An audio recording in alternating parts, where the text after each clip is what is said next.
Gunmen traveling in a car opened fire on Tuesday on a group of Egyptian policemen outside Cairo's Al-Azhar University, killing 3 and wounding 9 others. The attack comes just days ahead of a presidential election, which has been set for 26th and 27th of this month.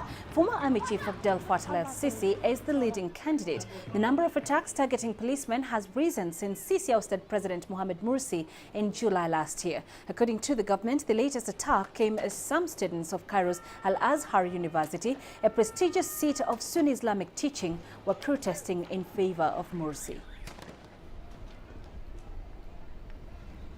Well, let's get more now from CCTV's Adel Mahroui joining us live from Cairo. Adel, who's behind this attack?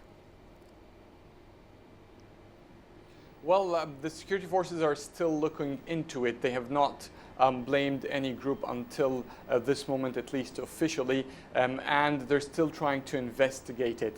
But as quickly as the incident happened, the group called Student Anti-Coup, which is the group of university students supporting President Mohammed Morsi, have denied any ties with these attacks, and they have also condemned this situation by all means, according to the quote used in their online statement.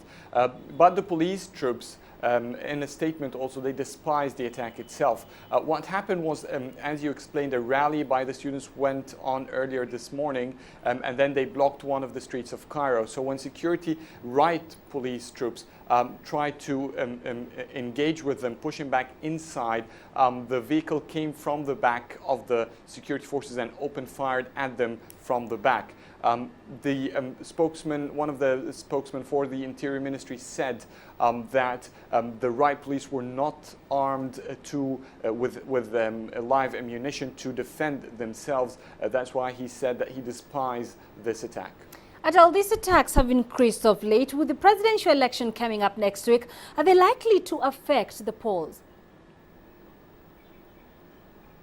Well, the government have been trying to stress by all means and in any possible term that the presidential elections will proceed regardless to what goes on in the country, referring to any further attacks or bombs against civilians or security troops.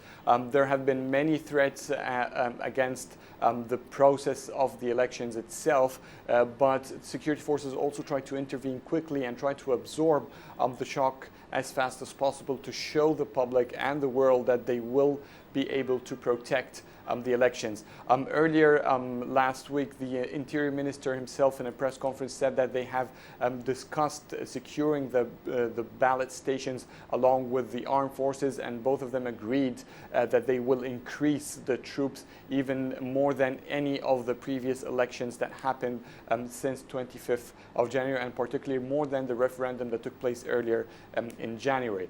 So the government is trying to say that nothing will affect, but analysts, security analysts here in Egypt are warning that as we get closer to the vote, we might see more of these attacks in major cities. All right, Adel Mahroui live for us there in Cairo. Thanks, Adel, for joining us.